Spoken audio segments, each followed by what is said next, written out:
Hello everyone, welcome to the live session. तो आज हम देखेंगे एनसीईआरटी हिस्ट्री क्लास 7 का चैप्टर नंबर 7 जो कि है tribes, nomads and settled communities. तो शुरू करते हैं आज का chapter. You saw in chapter 2, 3 and 4 how kingdoms rose and fell. Even as this was happening, new arts, crafts, and production activities flourished in towns and villages. Over the centuries, important political, social, and economic developments had taken place. But social change was not the same everywhere because different kinds of societies evolved differently. It is important to understand how and why this happened. In large parts of the subcontinent, society was already divided according to the rules of Varna. These rules, as prescribed by the Brahmanas, were accepted by the rulers of large kingdoms. The difference between the high and low and between the rich and poor increased. Under the Delhi Sultans and the Mughals, this hierarchy between social classes grew further. Beyond big cities, tribal societies. There were, however, other kinds of societies as well. Many societies in the subcontinent did not follow the social rules and rituals prescribed by the Brahmanas, nor were they divided into numerous unequal classes. Such societies are often called tribes.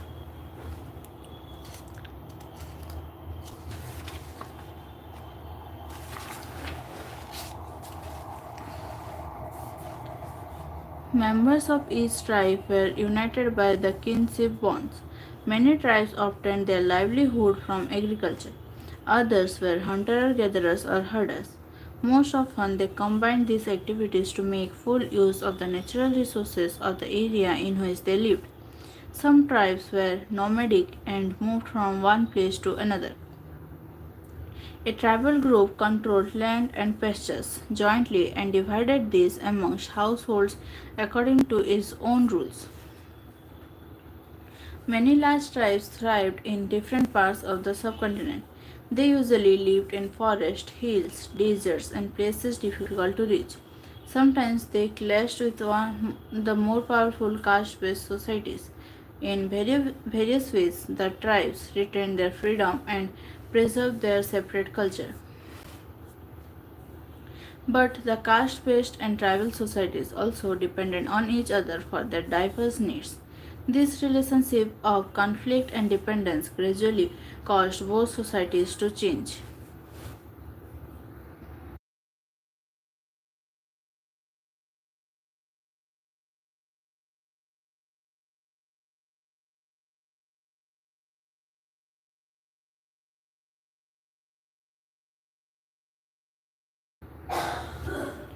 Who were tribal people?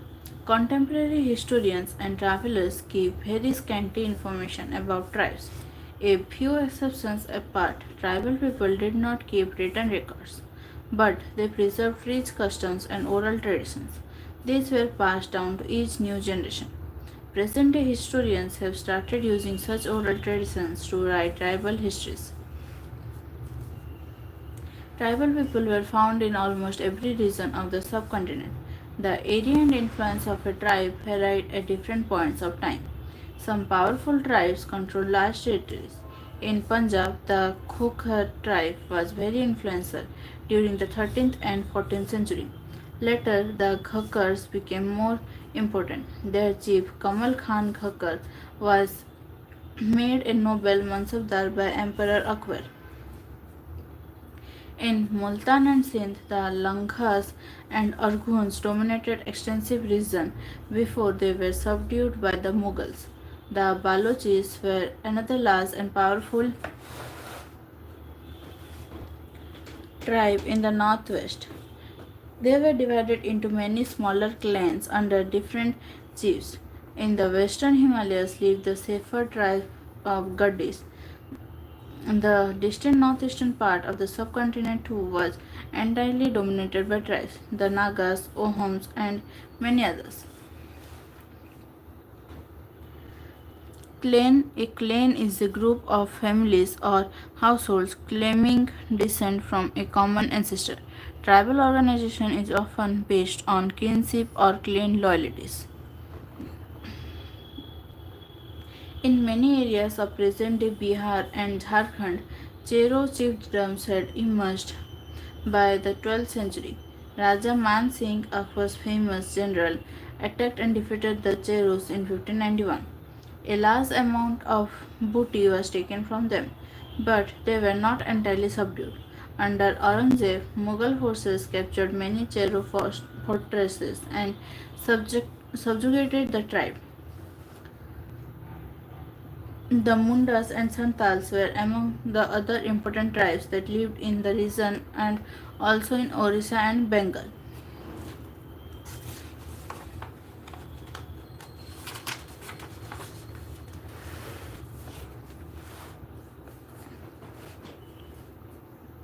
The Maharashtra highlands and Karnataka were home to Kolis, Barets, and numerous others. Kolis also lived in many areas of Gujarat.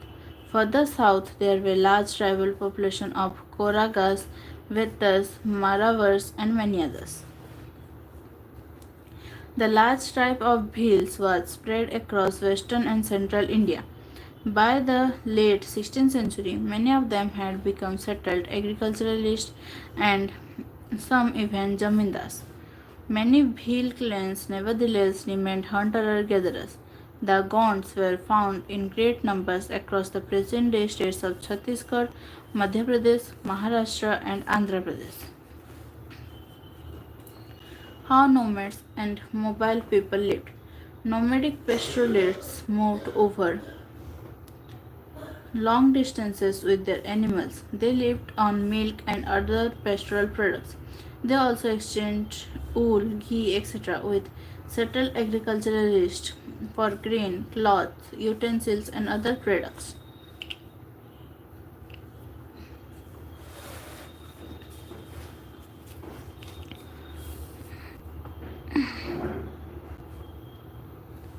They bought They bought and sold these goods as they moved from one place to another, transporting them on their animals. The Banjaras were the most important trader nomads. Their caravan was called Tanda. Sultan Alauddin Khalji used the Banjaras to transport grain to the city markets. Emperor Jahangir wrote in his memoirs that the Banjaras carried grain on their bullocks from different areas and sold it in towns. They transported food grains for the Mughal army during military campaigns. With a large army, there could be 100,000 bullocks carrying grain. Nomads and itinerant groups. Nomads are wandering people. Many of them are pastoralists who roam from one pasture to another with their flocks and herds. Similarly, itinerant groups such as craftspersons, peddlers, and entertainers travel from place to place, practicing their different occupation. Both nomads and itinerant groups often visit the same places every year.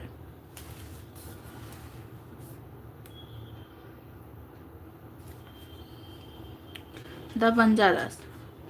Peter Mundy, an English trader who came to India during the early 17th century, has described the Banjaras. In the morning, we met a tanda of Banjaras with 14,000 oxen. They were all laden with grains such as wheat and rice. These Banjaras carry their household, wives, and children along with them. One tanda consists of many families. Their way of life is similar to that of carriers who continuously travel from place to place. They own their oxen. They are sometimes hired by merchants, but most commonly they are themselves merchants. They buy grain where it is cheaply available and carry it to places where it is dearer. From there, they again reload their oxen with anything that can be profitably sold in other places. In Natanda, there may be as many as 6 or 700 persons. They do not travel more than 6 or 7 miles a day, that too in the cool weather. After unloading their oxen, they turn them free to graze as there is enough land here and no one there to forbid them. Find out how grain is transported from villages to cities at present. In what ways is this similar to or different from the ways in which the Banjaras function?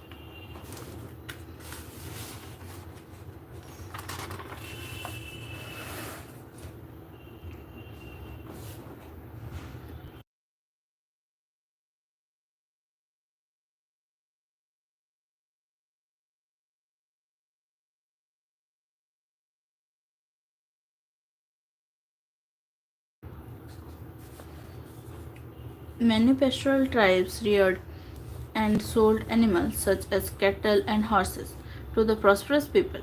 Different castes of petty peddlers also traveled from village to village. They made and sold wares such as ropes, reeds, straw matting, and coarse sex. Sometimes mendicants acted as wandering merchants. There were castes of entertainers who performed in different towns and villages for their livelihood. Changing society, new caste and hierarchies. As the economy and the needs of society grew, people with new skills were required. Smaller castes or jatis emerged within varnas. For example, new caste appeared amongst the Brahmanas. On the other hand, many tribes and social groups were taken into caste-based society and given the status of jatis. Specialized artisans, smiths, carpenters, and masons were also recognized as separate jatis by the Brahmanas. Jatis rather than varna became the basis for organizing society. Deliberations on Jati. A 12th century inscription from Uyakondan Udair in Tiruchirappalli Taluka in present-day Tamil Nadu describes the deliberation in a sabha of Brahmanas. They deliberated on the status of a group known as Rathakaras, literally chariot makers.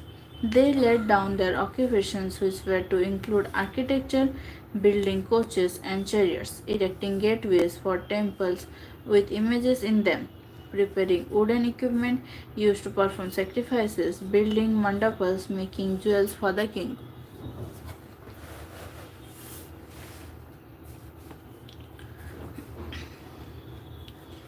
Among the Kshatriyas, new Rajput clans became powerful by the 11th and 12th centuries. They belonged to different lineages such as Hunas, Chandelas, Chalukyas, and others.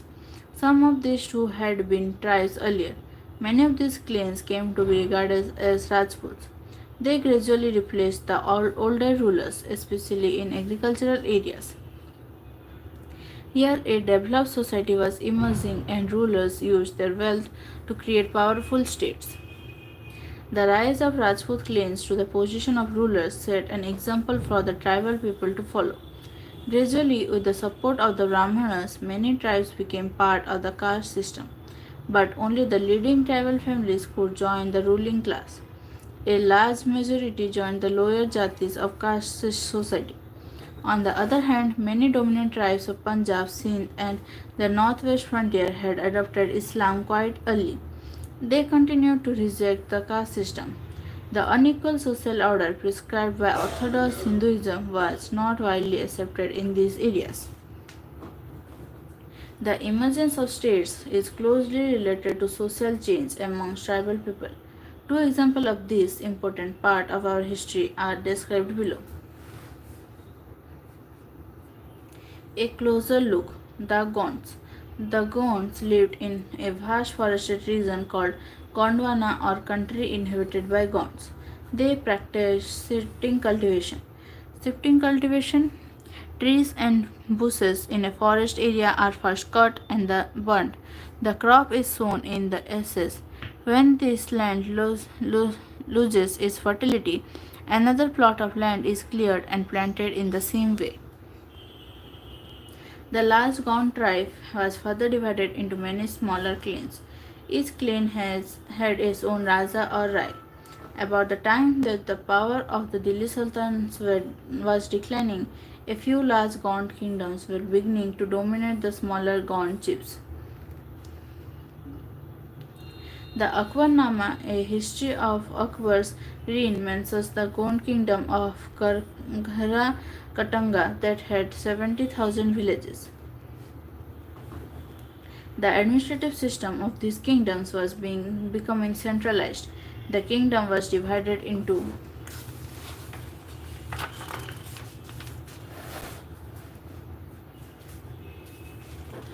Ghars. Each Ghar was controlled by a particular Gond clan. This was further divided into units of 84 villages called Chaurasi. The Chaurasi was subdivided into Bahros, which were made up of 12 villages each. The emergence of large states changed the nature of Gond society. Their basically equal society gradually got divided into unequal social classes. Brahmanas received land grants from the Gond Rajas and became more influential. The Gond chiefs now wished to be recognized as Rajputs. So Aman Das, the Gond Raja of Ghara Katanga, assumed the title of Sangram Shah. His son Dalpat married Princess Durgavati, the daughter of Shahjahan, the Chandel Rajput Raja of Mahaba.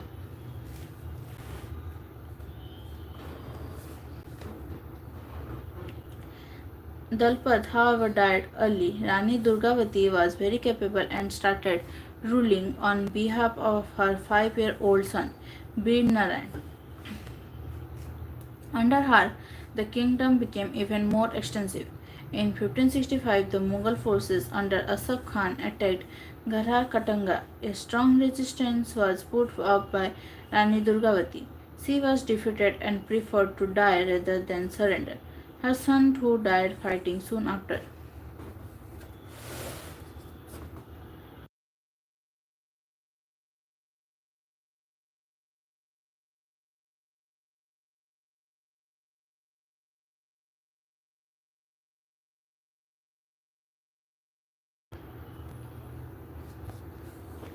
Ghara Katanga was a rich state. It earned much wealth by trapping and exporting wild elephants to other kingdoms. When the Mughals defeated the Gonds, they captured a huge booty of precious coins and elephants. They annexed part of the kingdom and granted the rest to Chandra Saha, an uncle of Bir Narayan. Despite the fall of Garha Katanga, the Gond kingdom survived for some time.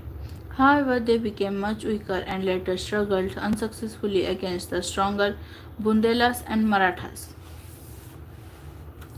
The Ahoms. The Ahoms migrated to the Brahmaputra Valley from present-day Myanmar in the 13th century.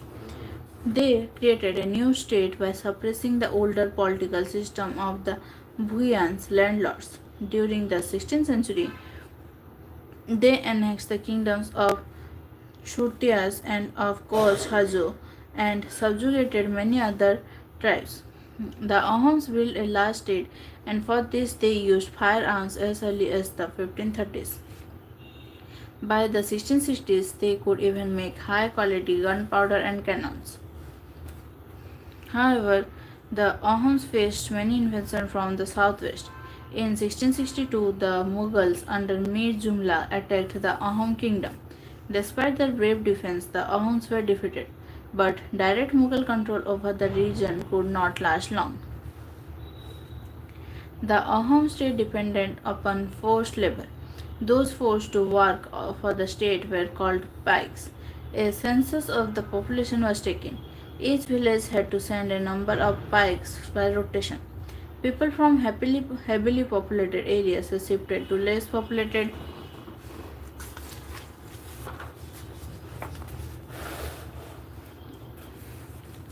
places. Ahom clans were thus broken up. By the first half of the 17th century, the administration became quite centralized. Almost all adult males served in the army during war. At other times, they were engaged in building dams, irrigation systems, and other public works. The Ahoms also introduced new methods of rice cultivation. Ahom society was divided into clans or khils. There were very few castes of artisans, so artisans in Ahom areas came from the adjoining kingdoms. A khel often controlled several villages. The peasant was given land by his village community. Even the king could not take it away without the community's consent. Originally, the Ahoms worshipped their own tribal gods. During the first half of the 17th century, however, the influence of Brahmanas increased. Temples and Brahmanas were granted land by the king. In the reign of Shiv Singh, Hinduism became the predominant religion. But the Ahom kings did not completely give up their traditional beliefs after adopting Hinduism. Ahom society was very sophisticated.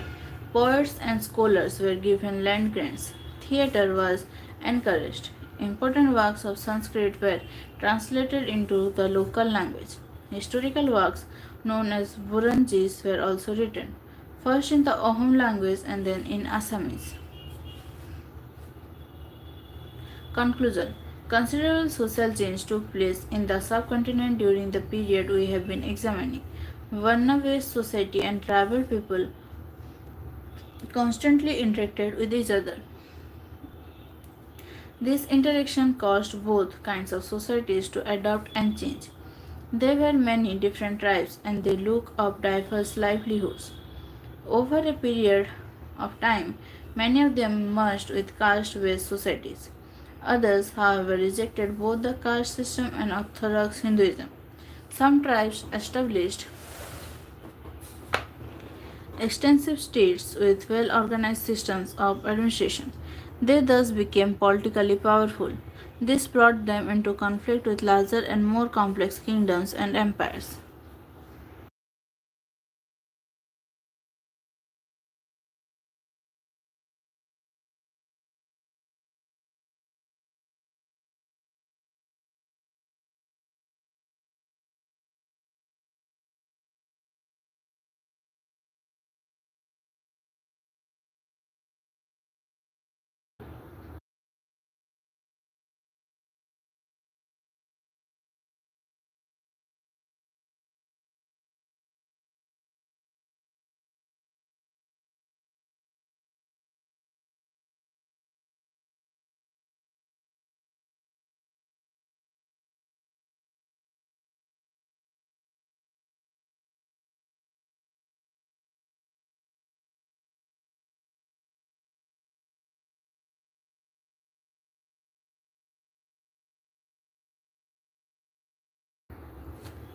Elsewhere, the Mongols.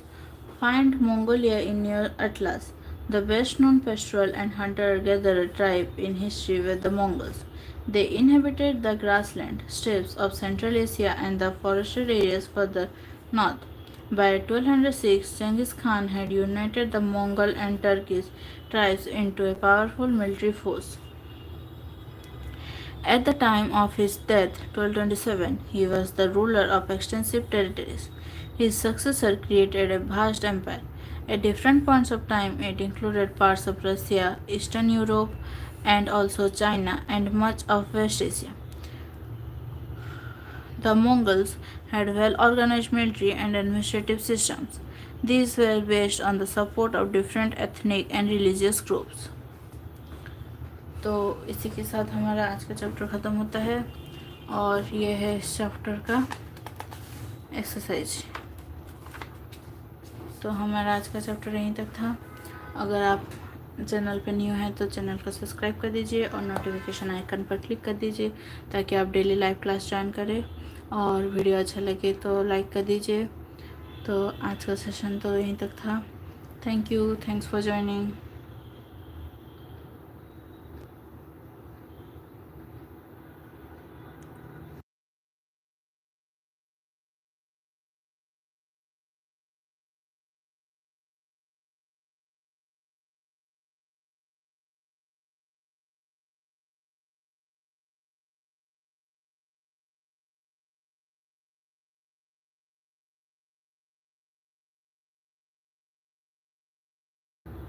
और हाँ, आज UPSC का notification निकल चुका है, तो जो जो अप्लाई करना चाहते हैं वो अप्लाई कर सकते हैं।